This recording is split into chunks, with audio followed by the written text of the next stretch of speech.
Bismillahirrahmanirrahim. Assalamualaikum warahmatullahi wabarakatuh. Kembali lagi bersama saya, Rio Wijaya, di sebuah kisah misteri.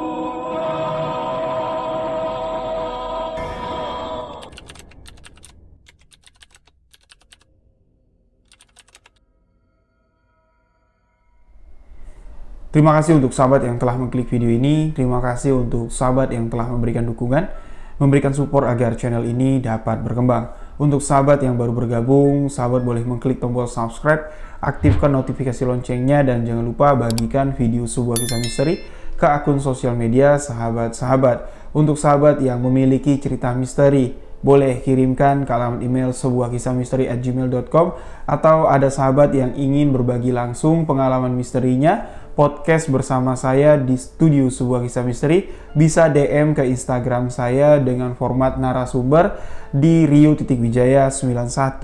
Ikutin juga akun TikTok kami di sebuah kisah misteri official. Dan di video kali ini, kembali satu kisah kiriman seorang sahabat yang berasal dari Jakarta Selatan akan saya bagikan kepada sahabat-sahabat semua, yang mana Sandi, sahabat yang mengirimkan kisah ini, beliau ingin membagikan pengalaman pribadinya di tahun 2016 yang lalu ketika beliau menjadi seorang relawan sopir ambulan. Kejadian misteri banyak dialami oleh Sandi, namun hanya satu kejadian misteri yang membuat Sandi cukup tidak bisa melupakan kejadian tersebut, ialah kisah yang ingin dibagikan Sandi di video kali ini. Penasaran? Kisah apa yang ingin diceritakan Sandi tentang pengalamannya menjadi seorang relawan sopir ambulan?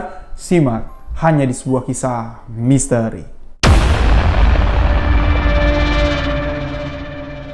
Kejadian ini berlatar waktu di tahun 2016 yang lalu di sekitaran Jakarta Selatan, yang mana Sandi memang berdomisili di sekitaran Jakarta Selatan. Di tahun 2016 tersebut, beliau bergabung dengan sebuah organisasi, yang mana organisasi tersebut memiliki unit atau memiliki beberapa unit mobil ambulan.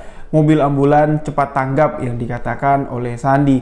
Jika mana di sekitaran tempat posko itu berada, ada warga yang sakit, ada warga yang membutuhkan angkutan bulan, inilah pekerjaan yang harus dilakukan oleh Sandi.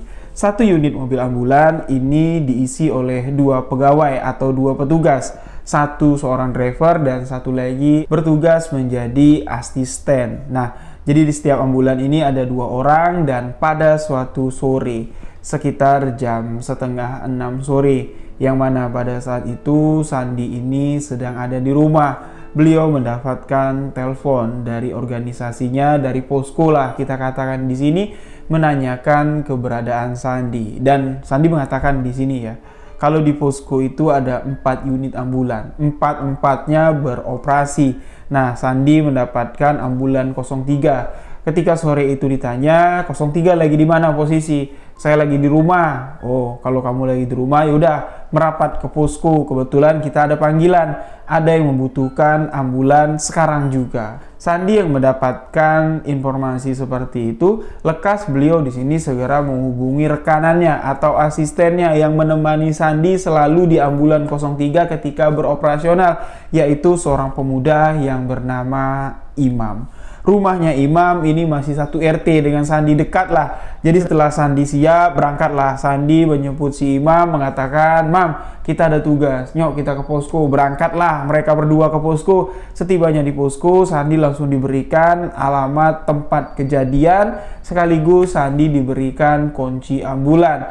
Si penjaga posko mengatakan, "Barusan dapat laporan, San. kalau di sini nih alamatnya dikasih tahu nih, di perempatan di dekat jalan raya itu terjadi kecelakaan dan korbannya mengalami luka yang sangat parah. Cepat deh kamu evakuasi ke sana. Sandi pun di sini bergegas menyalakan sirine ambulannya dan langsung lah memacu ambulan tersebut sampai ke lokasi kejadian. Yang mana sebelumnya Sandi ini tidak dapat informasi yang kecelakaan ini siapa, kondisinya gimana, tidak tahu. Jadi dia cepat sampai ke lokasi dengan sigap. Setibanya di lokasi, warga di sini sudah ramai. Bahkan pihak berwajib pun di sini sudah ada. Nah, Sandi langsunglah turun dari ambulannya, sedangkan Imam, seorang asisten dari Sandi ini, langsung membuka ambulan, langsung menurunkan tandu. Yang mana pada saat Sandi sampai ke lokasi kejadian, beliau melihat seorang laki-laki yang menggunakan jaket berwarna hitam, menggunakan helm berwarna hitam, ini sudah tidak bergerak lagi ya di aspal. Sandi mengira wah ini udah meninggal kali ini. Yang mana Sandi di situ juga melihat di sekujur tubuh dari laki-laki yang tidak bergerak di aspal ini itu sudah mengeluarkan darah sudah cukup banyak. Sandi meminta bantulah sama warga setempat, sama aparat keamanan setempat untuk membantu mengevakuasi korban, untuk menggendongnya, untuk naik ke atas tandu yang sudah disiapkan oleh Imam. Namun malang nasib korban pada sore hari itu, tidak ada satu warga yang mau membantu Sandi untuk menggendong korban naik ke atas tandu. Bahkan di sini pihak berwajib pun tidak ada yang berani mendekati korban yang sudah lemah sekali, korban yang sudah bersimbah darah. Sandi di sini perlahan membuka helm yang digunakan oleh korban. Ketika Sandi membuka helm yang berwarna hitam yang masih melekat di kepala korban, alangkah di sini Sandi terkejutnya ketika helm itu dibuka. Helm itu terasa berat dan mengeluarkan bau amis serta bau anyir. Ketika helm itu dibuka, terlihat bagian dalam helm itu menampung darah yang sangat banyak sekali. Bisa dipastikan di sini benturan keras sudah dialami korban. Bagian kepalanya ini mungkin pecah, jadi darahnya itu menggumpal, menumpuk di dalam bagian helm. Helm itu dibuka, diletakkanlah di aspal karena tidak ada satu orang pun yang mau membantu Sandi untuk membopong korban ini. Sandi di sini melihat tangannya sudah bersimbah darah, beliau pun di sini memberanikan diri lah. Bismillah aja lah bang, dia bilang. Angkatlah laki-laki tersebut, dinaikkan ke atas tandu. Imam pun di sini segera mendorong tandu itu masuk ke dalam mobil ambulan. Dan Sandi mengatakan di sini, ketika korban itu diangkat sama si Sandi, Sandi sama sekali tidak merasakan berat sama sekali. Seakan-akan yang diangkat sama Sandi ini seperti mengangkat balita berusia 2-3 tahun. Enteng sekali. Cuman memang ya, darah yang ada di tubuh korban ini sekarang sudah menempel di bagian tangan, di bagian baju, dan di bagian celana Sandi ini sudah banyak sekali. Karena darah dari korban ini memang sangat luar biasa sekali. Tanpa Sandi menanyakan sebab kenapa kok korban bisa kecelakaan di sini, kenapa? Apakah ini kecelakaan tunggal atau tabrakan atau apa? Sandi tidak memperdulikan itu. Yang harus cepat dilakukan Sandi adalah segera membawa korban ini sesegera mungkin ke rumah sakit terdekat untuk menyelamatkan nyawanya. Di mobil ambulan ini tidak ada lagi yang naik kecuali korban, Sandi dan Imam. Ya, Sandi mengendarai mobil tersebut, di mana di bagian depan ini dikawal oleh iring-iringan motor polisi untuk membuka jalur pada sore hari itu di Jakarta Selatan. Mungkin sahabat-sahabat paham lah. Di Jakarta Selatan kalau sudah masuk jam 5 hampir setengah 6 ini macetnya gimana? Na'udzubillah macetnya. Untung pada saat itu ada polisi yang mengawal mobil ambulan ini. Jadi ya kemacetan itu bisa terurai lah mobil ambulan ini, walaupun sendet-sendet jalannya tidak terlalu kencang, tidak terlalu lancar, namun cepat bisa sampai ke rumah sakit terdekat. Setibanya di rumah sakit, polisi yang mengawal di sini masih ada di sana. Sandi dan Imam pun lekas menurunkan korban dari mobil ambulannya, yang mana mobil ambulannya Sandi di sini sudah banyak sekali cipratan darah-darah segar. Dan di perjalanan kurang lebih sekitar 25 menit karena harus menembus kemacetan yang cukup padat pada sore hari itu di mobil ambulan. Di waktu yang sudah hampir masuk jam 6, hampir masuk waktu maghrib, Sandi mendengar beberapa suara yang cukup bikin bulu kuduk merinding. Pertama, Suara yang didengar Sandi dari bagian belakang atau dari korban kecelakaan ini adalah suara ngorok yang sangat kencang sekali.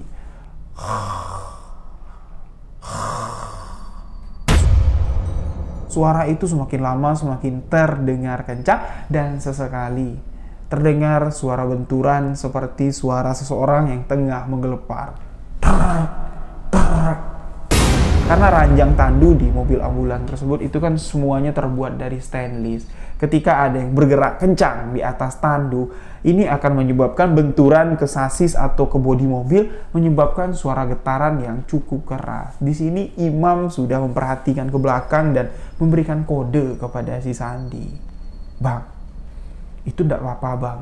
Korban kayak gitu di belakang sendirian. Sandi mengatakan di sini, kalau kamu prihatin atau kamu ingin melihat, tidak apa-apa mam, kamu lihat ke belakang, temanin korban. Sesekali kamu ajarin korban untuk berucap astagfirullahalazim. Feelingku tidak enak mam.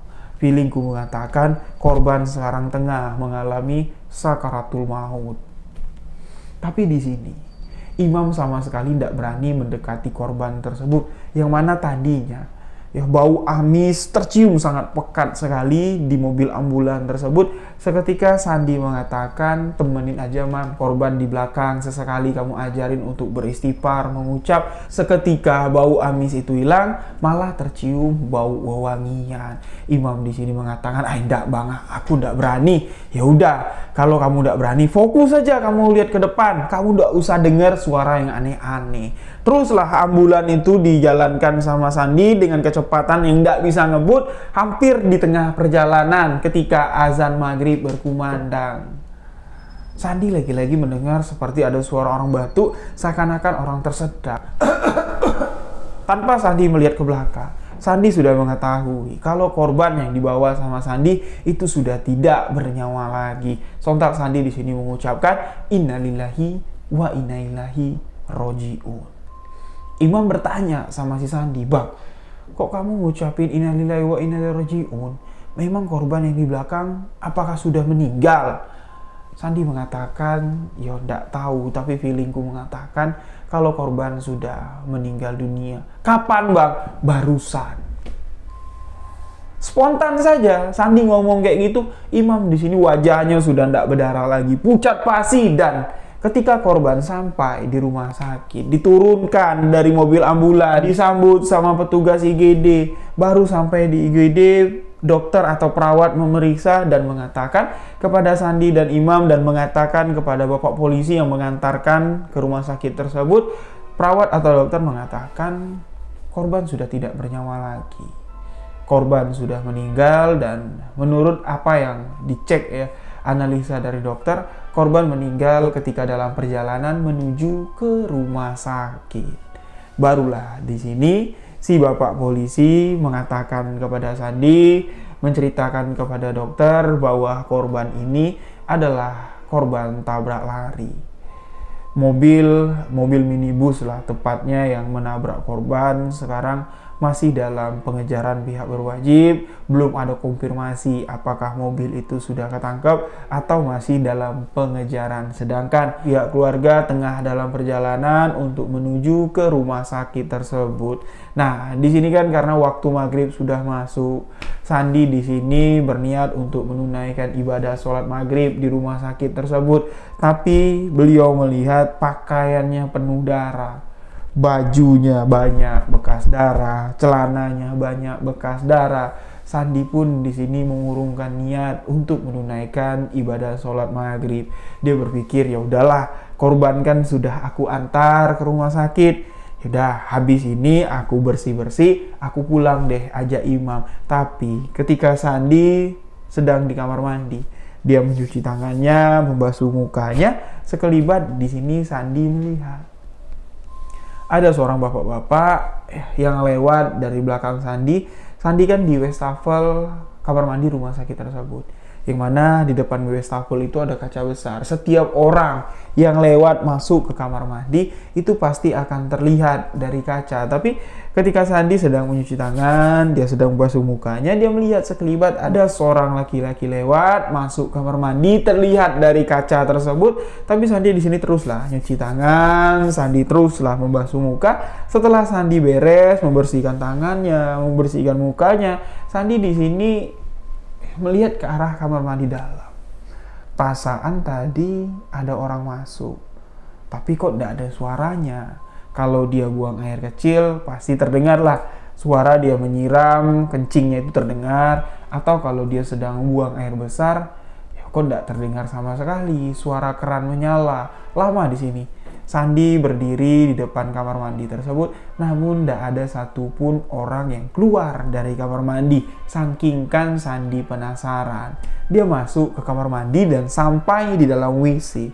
Itu ada 3 blok WC yang pintunya biasanya kalau ada orang tertutup, tapi ketika Sandi ada di sana, 3 blok atau 3 tempat buang air besar itu semua pintunya terbuka, menandakan tidak ada siapa-siapa kecuali Sandi di dalam kamar mandi tersebut. Kejadian ini sempat membuat Sandi agak sedikit merinding bulu kudunya. Yang mana posisi Sandi pada saat itu di kamar mandi sebuah rumah sakit. Imam di sini masih menunggu Sandi di mobil ambulannya. Tidak lama Sandi keluar dari kamar mandi menuju ambulan yang masih terparkir di depan unit gawat darurat. Sandi mendengar suara tangisan di ruang IGD. Ya, dia tahulah ini suara tangisan dari keluarga korban nih pasti. Ya udahlah, Mam, kita cabut yuk, kita pulang yuk. Tugas kita sudah selesai. Tapi Imam mengatakan di sini, jangan Bang. Tadi dokter mengatakan kita disuruh nunggu dulu. Memangnya nunggu apa lagi? Kan kita sudah mengantarkan korban sampai ke rumah sakit.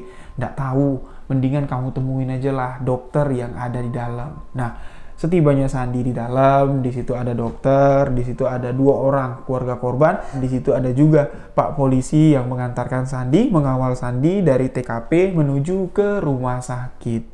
Melihat Sandi masuk ke dalam IGD, unit gawat darurat, dokter yang ada di sana mengatakan, Bang, tunggu sebentar ya, ngomong sama si Sandi nih. Memangnya kenapa dok? Ini korban masih dalam pemeriksaan dan masih luka-lukanya dibersihin, kata si dokter. Lantas, nanti kalau udah selesai, sekalian antarkan korban ke rumah duka. Memangnya di mana? Sandi bertanya. Di daerah Bekasi, Pak Polisi mengatakan. Sandi di sini ya bingung lah ya.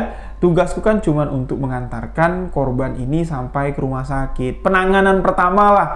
Ya, cepat tanggap yang dikatakan Sandi tadi. Kok malah sekarang aku harus mengantarkan korban sampai ke rumah duka? Bukannya di sini ada fasilitas ambulan, dok. Dokter mengatakan sekarang unit ambulan kami semuanya sekarang sedang di luar. Sedangkan korban ini sedang dalam proses pembersihan, bersihin luka-lukanya. Setelah dibersihkan, korban harus segera dibawa pulang. Ini permintaan dari pihak keluarga. Ya bang, sekalian lewat, dokter bilang. Nah, karena ini memang adalah tugas Sandi, beliau pun di sini tidak bisa menolak. Ini adalah kewajiban dari tanggung jawabnya Sandi. Awalnya Sandi berpikir seperti ini. Ya oke lah, ini udah malam nih. Udah lewat dari jam 7 malam, aku mengantarkan korban kecelakaan yang sudah meninggal. Ada keluarganya di sini pasti. Keluarganya ini ikut masuk ke dalam mobil ambulan. Ternyata tidak. Yang datang ke sana ini cuma 2 orang. Dan itu pun bukan keluarga dari si korban ini. Enggak. Melainkan teman kos dari si korban. Ternyata korban ini tinggal di Bekasi. Dia kerja di Jakarta Selatan. Dia ngekos di Jakarta Selatan. Jadi keluarganya itu masih di Bekasi. Nah, 2 orang temannya ini, teman kosannya ini yang datang ke sana, yang melihat kalau korban sudah meninggal, ini adalah teman atau tetangga dekat rumah sekaligus teman kos-kosannya si korban. Salah satu dari temannya korban yang ada di sana mengatakan, "Bang, abang ya yang bawa ambulan nanti?" "Iya," Sandi bilang. "Memang kenapa?" "Enggak bang, kan kami ini cuma berdua. Yang satu teman saya dibawa sama Pak Polisi untuk mengurus kejadian kecelakaan ini.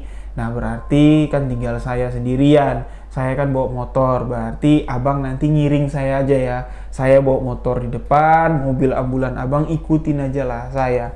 Kita sama-sama menuju ke rumah korban yang ada di Bekasi. Lu kok gitu? Sandi bilang, kenapa kamu ndak sekalian aja naik di mobilku, motormu suruh bawa temanmu, selesaikan. Ndak usah main iring-iringan lagi. Ndak apa-apa bang. Karena aku setelah mengantarkan kamu ke Bekasi, nganterin almarhum ke Bekasi, aku mau langsung ke Jakarta lagi bang. Karena aku masih ada kerjaan, aku kerja nih bang. Aku nggak bisa lama-lama di Bekasi. Nah, jadi Sandi ini agak bingung juga. Kok kayak gini? Perasaan Sandi pun di sini mulai nggak enak. Tapi Imam menguatkan Sandi dengan mengatakan, ya udah bang, ikhlasin aja. Toh juga kita sampai Bekasi, tidak mungkin lah sampai tengah malam. Si Imam bilang, paling nanti jam 11 kita udah pulang lagi ke Jakarta. Ya udahlah, tidak apa-apa. Singkat cerita, jenazah pun di sini sudah dibersihkan di rumah sakit. Ya, luka-lukanya sudah dibersihkan, darah-darah yang keluar dari bagian kepalanya itu sudah dibersihkan, dimasukkan lagi lah ke dalam mobil ambulan Sandi, yang mana dalam mobil ambulan bercak-bercak darahnya ini belum dibersihkan semua sama Imam ya, cuman dilap-lapin dikit aja, masih banyak lah di lantainya itu darah-darah yang berceceran. Kurang lebih sekitar jam 8, setengah 9 malam lah, mobil ambulan yang dibawa sama si Sandi dan Imam keluar dari rumah sakit tersebut untuk menuju ke arah kota Bekasi, menuju ke rumah korban meninggal dunia kecelakaan tersebut. Jujur di sini Sandi mengatakan ketika sirine ambulan dinyalakan untuk sebagai tanda ya bahwa yang dibawa sama si Sandi ini adalah orang yang sudah meninggal dunia. Suara ambulan itu berbeda, sirinenya berbeda ketika ambulan membawa korban darurat ini beda. Sandi di sini sempat agak sedikit menggerutu di dalam hati. Mungkin inilah kesalahan yang dilakukan oleh Sandi, tidak bekerja dengan ikhlas. Sandi di sini sempat menggerutu di dalam hati, ya elah, kenal enggak, ya deket enggak, tahu juga enggak siapa yang dibawa, kok malah aku yang dibebanin. Kan pihak rumah sakit sebenarnya bisa mengantarkan dengan unit ambulan atau enggak, pihak keluarga kan bisa menjemput dari Bekasi. Mustahil pihak keluarga enggak ada mobil atau enggak ada unit ambulan yang ada di sana. Kok masa iya aku yang harus mengantarkan jenazah ini sampai ke Bekasi? Ngeri lagi, korban kecelakaan, darahnya masih banyak lagi di bajuku. Itu yang dikatakan oleh Sandi di dalam hati. Mobil teruslah melaju keluar dari rumah sakit menuju arah ke kota Bekasi. Di perjalanan awalnya dari jam 8 masuk di jam setengah 9. Ini masih melewati jalan yang masih padat. Jalanan ibu kota Jakarta yang masih padat, masuklah ke ruas keluar dari kota Jakarta menuju masuk ke wilayah Bekasi, yang mana jalanan yang dipilih oleh orang yang menuntun menggunakan motor di depan ini ternyata adalah jalan alternatif keluar masuk kampung menghindari kemacetan menuju kota Bekasi. Dan kurang lebih sudah 1 jam lah perjalanan, mobil ambulan itu yang dikendarai Sandi membawa korban kecelakaan yang sudah meninggal dunia ini melewati sebuah jalan yang cukup gelap. Jarak sepeda motor dengan mobil ambulan yang dikendarai Sandi ini paling berjarak sekitar 3 meter. Motor itu di depan, mobil ambulan Sandi ini di belakang.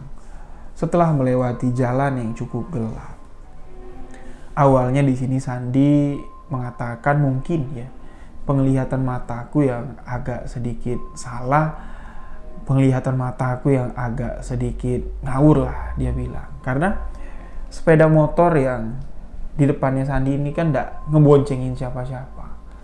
Sepeda motor itu dikendarai seorang laki-laki, ya motor Honda Beat Sandi bilang. Itu tidak boncengin siapa-siapa, tapi ketika melewati jalan yang cukup gelap, ya jalan itu gelap, motor itu jaraknya 3 meter, kena sorot lampu mobil yang dikendarai Sandi, ini kelihatan kalau di boncengan belakang itu ada seorang yang duduk di sana. Seorang laki-laki. Jadi yang di depan itu 2 orang yang naik motor. Ada yang diboncengin sama pengendara motor Beat tersebut. Awalnya Sandi mengira, ini bukan nih. ini bukan motor yang aku ikutin. Sandi di sini mencoba untuk nyalip. Nah, ketika disalip sama si Sandi, ya posisinya Sandi ini kan di sebelah kanan, ya. Jadi ketika nyalip itu otomatis sepeda motor itu kan di sebelah kiri. Sandi melihat, loh, itu kan abang-abang yang tadi. Abang-abang yang nganterin ke Bekasi itu ya bener, itu motor Beatnya. Loh kok malah boncengan? Setelah dipotong sama Sandi, mobilnya itu dipelanin lagi, biar motor itu nyalip lagi. Nah, motor itu kan nyalip dari kanan. Otomatis ini bakal berdampingan sama si Sandi. Ketika Sandi melihat motor yang nyalip Sandi ini pas berdampingan dengan Sandi, sosok yang diboncengin oleh pengendara motor Beat itu adalah sosok yang ada di belakang mobil jenazah. Menggunakan helm hitam dan bagian wajahnya dipenuhi dengan darah. Sontak di sini Sandi mengucapkan astagfirullahaladzim. Imam yang ada di samping Sandi yang matanya udah 5 watt, udah ngantuk si imam ini, mendengar Sandi mengucap astagfirullahaladzim, dia terjaga, kaget, bertanya sama si Sandi, ada apa bang? Kok abang ngucap kayak gitu? Kenapa?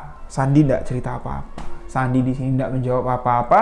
Dia teruslah memacu mobilnya dan sampailah Sandi ke rumah almarhum korban kecelakaan yang jenazahnya ada di mobil yang dibawa oleh Sandi. Setibanya di sana, keluarga duka sudah menunggu dengan tangis, dengan air mata yang bercucuran. Jenazah dikeluarkan dan Sandi dan imam lah yang bertugas untuk menurunkan jenazah dari tandu yang ada di dalam mobil ambulan. Lagi-lagi di sini Sandi melihat wajah korban yang kecelakaan ini, yang meninggal, yang dibawa Sandi di dalam ambulannya untuk terakhir kali untuk memastikan, bener enggak? Wajah yang ada di dalam mobil ambulanku ini mirip dengan wajah yang diboncengin motor Honda Beat tadi. Sandi melihat, dibuka Sandi lah dikit kain penutupnya, dilihat ya yang benar. Berarti apa yang aku lihat itu ndak salah lihat, berarti ndak ngawur lah penglihatanku ini. Langsunglah ditutup lagi penutup wajahnya. Jenazah itu digotong sama pihak keluarga masuk ke dalam rumah duka. Sandi yang langsung berpamitan untuk pulang sama pihak keluarga sekaligus mengucapkan rasa bela sungkawa, sekaligus Sandi di sini ingin mengutarakan minta maaf karena Sandi di dalam hati sudah menggerutu, ndak ikhlas dia tadi awalnya mengantarkan jenazah ini untuk sampai ke rumah duka. Minta maaf lah sama keluarga korban, mohon maaf bu kalau mungkin ya di perjalanan jenazah ya ndak nyaman lah dengan mobil yang kukendarai, atau ada kesalahan yang kuperbuat jadi sampai ke rumah sakit telat, korban tidak dapat diselamatkan, mohon maaf atas kelalaian yang telah kulakukan. Karena Sandi ini sadar kalau Sandi pada saat itu sudah diikuti oleh sosok almarhum yang meninggal dunia. Dari sekian banyak keluarga korban yang ada di dalam rumah yang tengah menangisi jenazah, Sandi di sini masih melihat sekelibat wajah almarhum yang sudah meninggal duduk di antara keluarga-keluarga yang sedang menangisi jenazah yang ditutup kain kafan tersebut. Sandi di sini sadar kalau korban meninggal, arwahnya masih penasaran. Lantas pihak keluarga di sini kembali mengucapkan rasa terima kasih dengan memberikan Sandi, menyalami Sandi lah sebelum pulang ini dengan amplop. Sandi di sini menolak, enggak bu, bukan itu yang aku maksud bu. Kami sama sekali enggak menginginkan itu. Ini adalah pekerjaan kami, ini adalah tanggung jawab kami.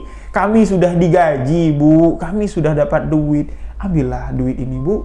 Kami tidak menerima uang pemberian dari keluarga korban, tapi tetap keluarga korban di sini ingin memberikan ucapan terima kasih, mau tidak mau di sini Sandi menerima amplop tersebut. Diterimalah amplop tersebut, Sandi dan Imam bergegas untuk naik ke mobil untuk pulang ke kota Jakarta, tepatnya Jakarta Selatan. Putar balik mobil menuju ke arah Jakarta, melewati jalan alternatif, bukan jalan sepi lagi nih, bukan jalan yang kecil-kecil lagi karena waktu sudah menunjukkan hampir di jam 12 malam. Mereka lebih memilih ya udahlah, Imam bilang Kita ndak usah bang lewat jalan-jalan yang sepi kayak tadi. Jauh, malah aku pikir Imam bilang kita lewat jalan alternatif aja lah, lewat jalan raya. Nah, mereka pun di sini pulang ke Jakarta melewati jalan yang cukup ramai, namun seramai-ramainya di jam 12 malam. Tetap, suasana mencekam di dalam mobil ambulan tidak dapat dihindari. Sandi dan Imam di sini mendengar langsung dengan kuping mereka suara rintih tangis dari mobil ambulan. Suara rintih tangis dari tempat jenazah itu tadi terbaring. Imam di sini memberikan kode kepada Sandi agar Sandi menoleh ke belakang untuk melihat apa yang terjadi. Karena Imam ini orangnya memang penakut sekali, tapi jiwa sosialnya tinggi. Sandi pun di sini pura-pura tidak mendengar isyarat dari Imam. Lagi-lagi di sini Imam memberikan isyarat. Pak, dengar enggak? Dia bilang. Sandi sama sekali tidak bergeming, seakan-akan tidak peduli. Iya, dalam hati Sandi di sini mengatakan, iya, aku tahu ada yang nangis. Kamu jangan bilang-bilang kayak gitu. Aku juga takut. Dalam hatinya Sandi memberikan isyarat seperti itu. Tapi Imam ini ya kelihatan wajahnya takut sekali. Sandi memutuskan untuk berhentilah. Ketika dia melihat ada warung kelontongan, berhentilah. Sandi ini di warung kelontongan tersebut beli dulu air minum. Duduk dulu sini, Mam. Istirahat dulu sebentar. Iya, Bang. Aku ndak betah lama-lama di dalam. Abang tadi nggak ngerti, Bang. Aku beri isyarat. Abang denger ndak tadi, Bang? Ada suara nangis, Bang, dari belakang. Iyo, Mam. Aku dengar. Makanya aku ajak kamu berhenti di sini. Ingat, Mam.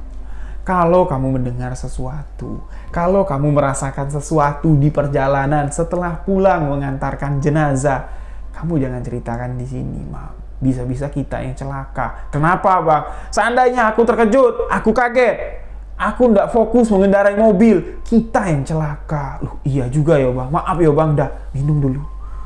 Kalau udah enak perasaan nanti baru kita lanjut lagi.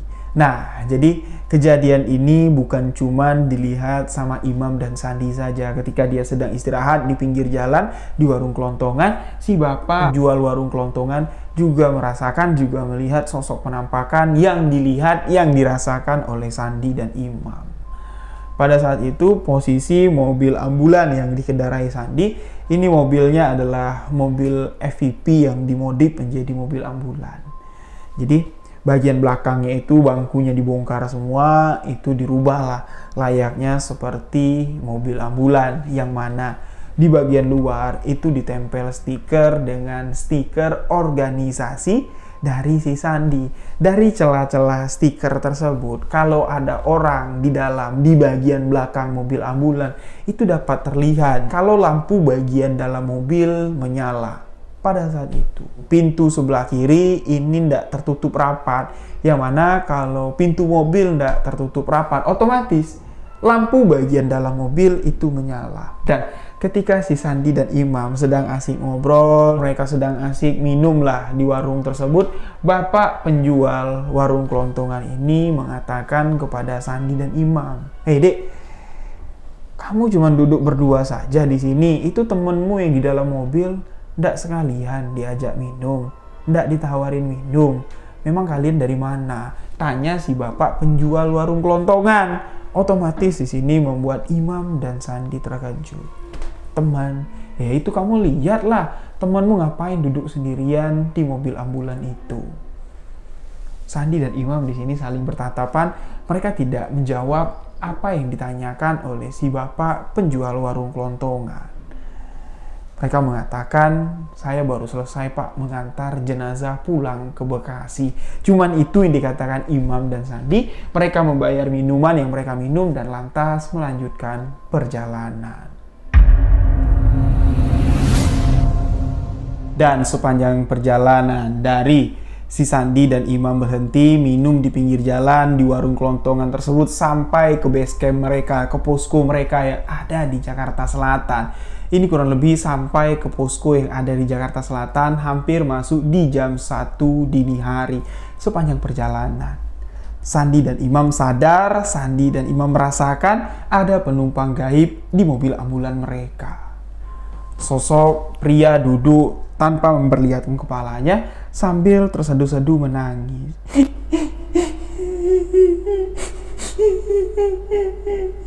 Sesekali Sandi melihat dari kaca spion yang ada di bagian depan mobil, melirik ke belakang, sosok itu terlihat sangat sedih sekali. Sedangkan Imam, di sini dia tidak bisa menahan rasa takutnya. Si Imam ya, duduknya kayak duduk orang ketakutan kayak gitulah.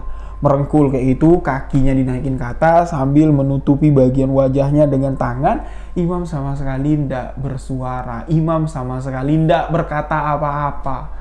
Setibanya mereka di posko, barulah Imam di sini merasa lega. Sandi lekas memarkirkan mobil ambulan 03 tersebut di parkiran yang biasa ditaruhnya, sedangkan kunci mobil ini langsung dibawa Sandi pulang ke rumah, sedangkan penjaga posko tidak ada di lokasi pada saat itu. Nah, jarak rumah Imam dan Sandi, ini rumah mereka ini tidak terlalu jauh ya, mereka masih satu RT berdekatan dari posko. Mereka ini berjalan kaki untuk sampai ke rumah masing-masing, melewati gang-gang kecil yang ada di Jakarta Selatan. Tidak perlu saya gambarkan lah ya, kepadatan penduduk yang ada di Jakarta Selatan ini gimana padatnya. Rumah mereka ini di pemukiman yang sangat padat. Untuk sampai ke rumah Sandi ini harus melewati gang-gang kecil, gang kelinci lah kita katakan di sini. Begitu juga dengan rumah si Imam di persimpangan di dekat pos kamling. Mereka di sini berpisah, belok kanan itu menuju rumah Sandi, lurus terus itu sampai ke rumahnya si Imam. Sampailah Sandi ini di depan rumahnya, ngetok pintu lah dia.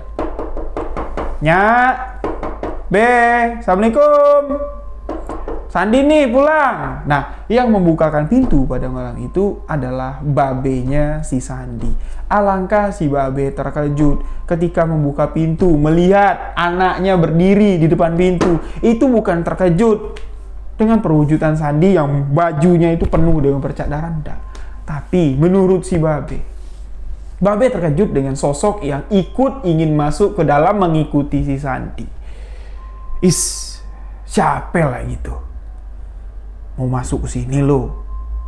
Ngapain? Ini bukan tempat lo. Keluar. Terkejut Sandi di sini. Be, Sandi nih. Babe kok ngusir Sandi? Bukan. Lu masuk ke dalam, ganti baju lu, cuci langsung.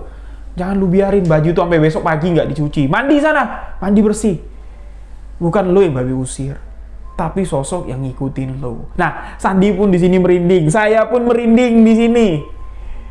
Innalillahi wa inna raji'un. Sosok yang mengiringi Sandi dari Bekasi sampai ke Jakarta Selatan itu ingin masuk ke rumah Sandi, ingin ikut Sandi pulang, dan babe mengatakan, wallahu alam, apakah itu sosok yang kamu antar tadi ataukah sosok yang lain numpang di mobil ambulan kamu dan mengikuti kamu karena bau amis darah yang ada di tubuh kamu.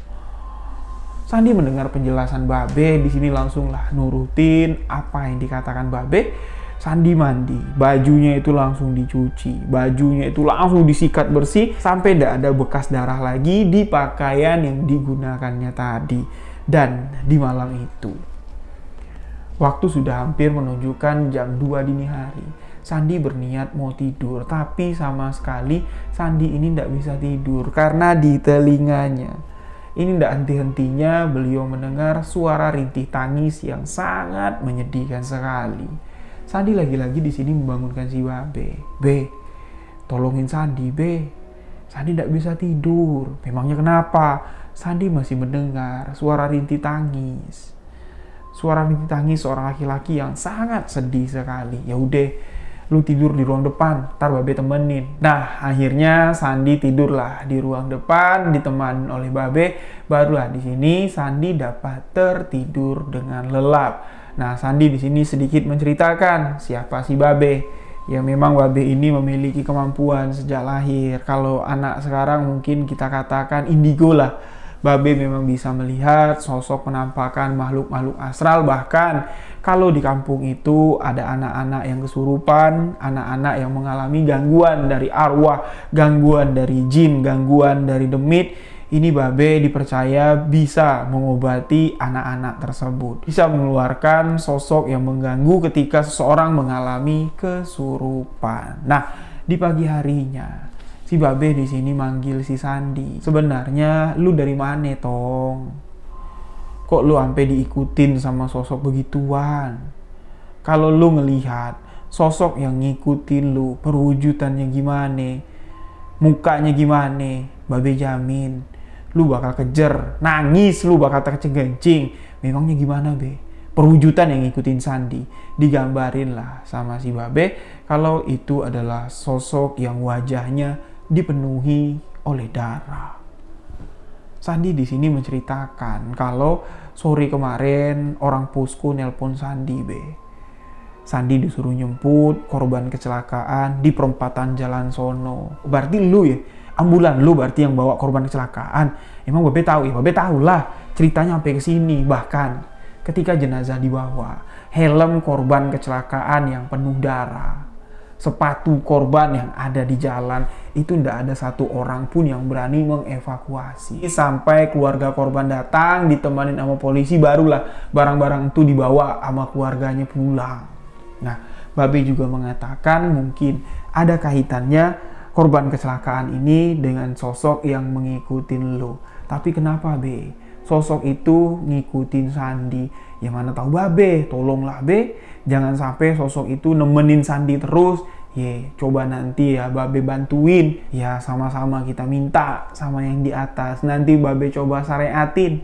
Mudah-mudahan sosok itu nggak ngikutin kamu lagi. Nah, Sandi ini disuruh Babenya mikir lagi, ngingat lagi, ada ndak kesalahan yang telah kamu lakukan kok sampai kamu yang berniat baik membantu korban tersebut sampai-sampai kamu dihantui oleh korban tersebut. Sandi pun di sini mengatakan ya sempat Sandi menggerutu, Be. Ndak ikhlas ya, ngapain gue yang nganterin lu ke rumah, sedangkan di rumah sakit kan ada ambulan. Cuman itu kok, Be. Padahal cuman ya unek-unek aja. Sandi ikhlas menjalankan apa yang telah Sandi lakukan kemarin. Ya mungkin karena itu sosok itu merasa ndak terima karena kamu ndak ikhlas membantunya. Ya udah, kamu jangan kepikiran terus, insya Allah Babe bantu. Nah, pagi itu Sandi kembali bekerja ya. Karena Sandi ini kan ada pekerjaan lain. Karena menjadi sopir ambulan yang ada di posko relawan ini cuma sampingan. Kalau Sandi ada di rumah, ada yang memerlukan bantuan dari ambulan posko, Sandi lah yang bawa ambulan 03. Nah, jadi Sandi sebelum berangkat kerja nih dia mampir dulu lah ke posko, dan di posko ternyata sudah ada imam. Apa yang dialamin Sandi ternyata tidak dialamin sama si imam. Kedatangan imam pagi-pagi ke sana untuk menyelesaikan tugasnya membersihkan seluruh bagian ambulan dari bercak-bercak darah yang tersisa dari korban kecelakaan yang dibawa mereka kemarin. Sandi tidak menceritakan apa yang terjadi, Sandi tidak menceritakan apa yang dialaminya. Sandi cuma mampir, cuma melihat kalau imam sedang bersih-bersih, lantas Sandi pergilah bekerja ke tempat beliau bekerja. Dan di sore harinya, Sandi pulang kerja, dia mampir lagi ke posko. Anak-anak posko rame. 4 unit ambulan itu semuanya terparkir rapi. Hari itu tidak ada telepon yang membutuhkan ambulan. Sandi ngopi-ngopi dulu lah, ngobrol-ngobrol dulu menjelang Isya, barulah Sandi pulang ke rumah. Setibanya Sandi di rumah, beliau merasa sangat lelah sekali hari itu. Ya, Sandi berpikir ya udahlah, istirahat dulu lah. Nanti jam 9 lewat, jam 10-an lah baru keluar nongkrong sama anak-anak. Karena Sandi pada malam itu punya janji sama anak-anak posko. Ya mereka biasa kalau malam-malam ya nongkrong begadang gitu, mereka main gaple. Nah, janjinya malam itu gue pulang sebentar. Ntar habis mandi, habis makan gue keluar lagi baru kita main gap. Tapi malam itu dia merasa lelah dan Sandi pun tertidur lelap. Kejadian di posko ketika Sandi tertidur lelap di rumah ini menghebohkan sekampung. Ini menghebohkan seluruh warga yang ada di lokasi tempat kejadian tersebut. Apa yang terjadi? Imam yang dari kemarin tidak melihat sosok penampakan yang dilihat sama Sandi, imam yang cuma bisa mendengar dan merasakan kehadiran sosok tersebut di ambulan pada malam itu, mengalami kejadian yang sangat mengerikan. Dan apa yang dialami oleh imam ini juga dilihat, dirasakan oleh seluruh anggota posko yang begadang di tempat ambulan 03 terparkir. Malam itu mereka sedang menunggu Sandi. Mana nih Sandi? Imam bilang. Imam disuruh sama teman-teman posko, lu samperin dah si Sandi. Tanyain Sandi, mau main apa enggak? Kalau dia nggak mau main, kita mulai duluan. Pergilah si imam tadi ke rumahnya si Sandi. Setibanya di rumahnya si Sandi, Babe bilang Sandi ketiduran. Ntar dah, kalau Sandi bangun, Babe bilang kalau anak-anak nungguin, ya udah be, imam balik dulu ya ke posko. Baliklah imam ini ke posko kurang lebih sekitar jam 10 malam. Yang mana mereka tengah asik main gaple. Mobil ambulan itu kan disusun rapi itu. 01, 02, 03, 04. Di tempat ambulan itu parkir, itu pas ya, di belakang tempat mereka main gaple. Jadi buntut mobil ambulan itu atau bagian belakang mobil ambulan itu ada meja di belakangnya, mereka berkumpul lah di sana. Nah, jatuhnya tempat mereka main gaple itu di tengah-tengah, di sisi sebelah kiri. Itu ada posko, ada kayak bangunan lah, semi permanen, di dalamnya ada kamar, di dalamnya ada dapur, dispenser untuk bikin kopi, dan ada kamar mandi. Asik lah mereka main pada malam itu. Ketika mereka tengah asik main, ambulan 03 ini posisinya kan di tengah-tengah. 01, 02, 03, 04. Imam di sini melihat kalau lampu yang ada di ambulan 03 itu hidup mati. Tet, tet, tet, tet. Otomatis ini mencuri perhatian teman-teman yang sedang main gaple. Salah satu senior di sana, kita sebut saja ya, dengan nama Bang Baron. Bang Baron mengatakan, ya udah, nggak usah lu perhatiin, itu biasa dah kalau di posko malam-malam kayak gini. Dah, main aja. Mereka asik lah main, nggak memperdulikan lampu yang hidup mati. Seketika di sini Bang Baron yang ngomong, lu santai aja. Kalau di posko biasa hal-hal seperti itu. Bang Baron di sini terperanjat karena Bang Baron melihat pintu ambulan 03 ini terbuka dengan sendirinya. Ketika pintu itu terbuka, di situ ada seorang laki-laki duduk sambil menangis. Itu yang dilihat Bang Baron dan membuat Bang Baron terperanjat mengucap astagfirullahaladzim, membuat seluruh anggota yang ada di posko yang main gaple pada malam itu melihat ke arah ambulan 03 dan melihat penampakan tersebut. Mereka di sini kocar-kacir meninggalkan posko di jam setengah 10 malam. Mereka ketakutan, dan kejadian ini membuat seluruh warga yang ada di sekitar posko heboh, dan beberapa warga yang melihat kenapa nih Baron nih yang dikenal sebagai orang yang paling pemberani di kampung tersebut kok malah teriak minta tolong, hantu. Warga di sini keluarlah datang ke posko untuk melihat apa yang terjadi. Bahkan warga yang melihat ke posko pada malam itu setelah anak-anak di posko kocar-kacir, warga juga melihat sosok tersebut sedang duduk di mobil ambulan sambil menangis.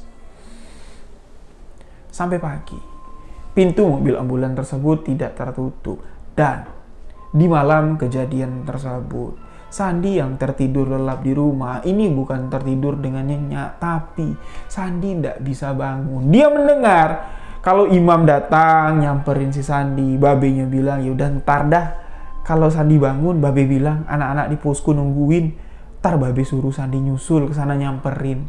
Sandi dengar, tapi dia tidak bisa bangun, dia tidak bisa membuka matanya.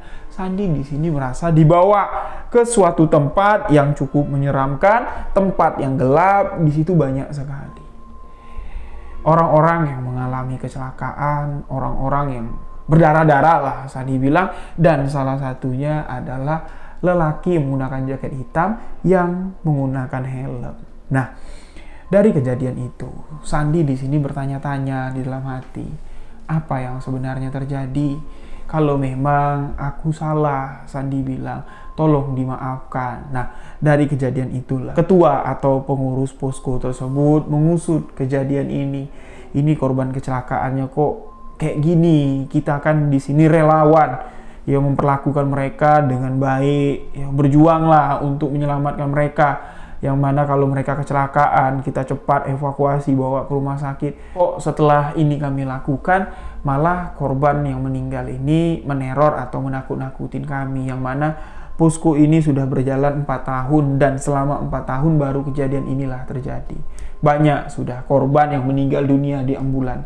Di 4 ambulan tersebut bukan ambulan 03 saja ya yang dikendarai Sandi, banyak. 01 pernah ada korban kecelakaan meninggal, 02 juga pernah, 04 juga pernah. Tapi arwahnya tidak pernah mengganggu.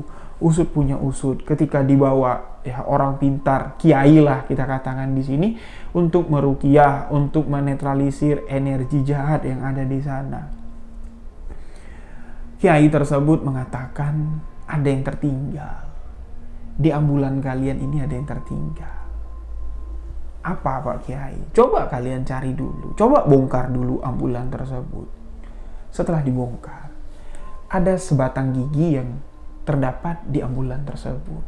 Di bawah selipan karpet mobil, di bawah tandu di dalam ambulan tersebut, ketika dibersihkan, ketika disapu, ketika karpet itu dibuka satu persatu, itu ada sebatang gigi yang tertinggal di sana. Dan kalau si kiai tersebut atau si ustadz tersebut mengatakan itu adalah bagian gigi dari korban kecelakaan yang diangkut sama si Sandi atau arwah yang menghantui kalian. Selagi gigi tersebut tidak dikembalikan, selagi gigi tersebut ada di ambulan ini, sosok itu akan berada di sana karena dia menangisi korban ini atau jenazah ini tidak dimakamkan dengan seutuhnya, masih ada yang tertinggal. Nah, dari situlah dibongkar, karpetnya dibongkar, si imam yang ditugaskan untuk membersihkan kemarin ternyata cuma membersihkan bercak-bercak darahnya saja. Ada sesuatu yang tertinggal, ini tidak diketahui oleh imam. Dibongkar, didapat sebatang gigi tersebut. Pak Kiai di sini mendoakan agar arwah yang gentayangan ini, apa yang dicarinya itu sudah dapat ditemukan. Di sini diminta sama Pak Ustadz, kalian antarkanlah sebatang gigi ini ke rumah duka biar bisa dimakamkan atau ditanamlah di dekat kuburan almarhum. Dan yang ditugaskan di sini kembali Imam Sandi dan ditemani oleh Bang Baron. Singkat cerita, pergilah mereka bertiga dengan ambulan 03 pergi lagi ke Bekasi. Sampai di Bekasi, pihak keluarga terkejut. Loh, kok kenapa balik lagi? Bang Baron di sini sebagai ketua dari ormas tersebut mengatakan, minta maaf Bu, ada kelalaian yang dilakukan oleh anggota saya. Apa? Ketika membawa jenazah, mereka tidak teliti untuk membersihkan mobil ambulan ini. Ketika jenazah dibawa ke sini itu tidak dilihat dulu apa-apa aja yang tertinggal dari korban. Memang apa yang tertinggal? Bagian gigi. Bagian gigi almarhum ini masih tertinggal di mobil ambulan kami. Kami dihantui oleh sosok tersebut. Sosok tersebut menampakkan diri di mobil ambulan ini. Ditunjuklah mobil ambulan 03 tersebut. Dan ketika kami panggil Pak Ustadz mengatakan pasti ada yang tertinggal, kami cari, inilah yang kami temukan. Pak Ustadz mengatakan tolong balikkan ke pihak keluarganya agar dapat dikubur di dekat kuburan almarhum. Nah, pihak keluarga pun di sini meminta maaf dengan apa yang telah terjadi. Setelah semua itu terjadi, semua itu dikembalikan, potongan gigi itu dikembalikan. Ambulan 03 di sini sudah kembali tenang. Anak-anak posko di sini walaupun tidak berani begadang sampai lewat dari jam 11 malam, tapi Sandi, Imam, dan Bang Baron sudah merasa tenang karena kewajiban mereka memang benar sudah dituntaskan sampai titik terakhir. Mereka sudah menjalankan tugas dengan baik sebagai relawan sopir ambulan. Demikianlah sebuah kisah misteri yang dibagikan oleh sahabat kita yang ada di Jakarta Selatan. Kejadian ini terjadi di tahun 2016 yang lalu. Untuk sahabat yang punya cerita misteri, boleh kirim ke alamat email sebuahkisahmisteri@gmail.com. Insya Allah cerita sahabat akan saya bagikan di video sebuah kisah misteri selanjutnya. Mohon maaf jika ada salah kata, salah ucap dalam penyampaian kisah ini. Saya Rio Wijaya mengucapkan wabillahi taufiq wal hidayah. Wassalamualaikum warahmatullahi wabarakatuh. Salam sebuah kisah misteri.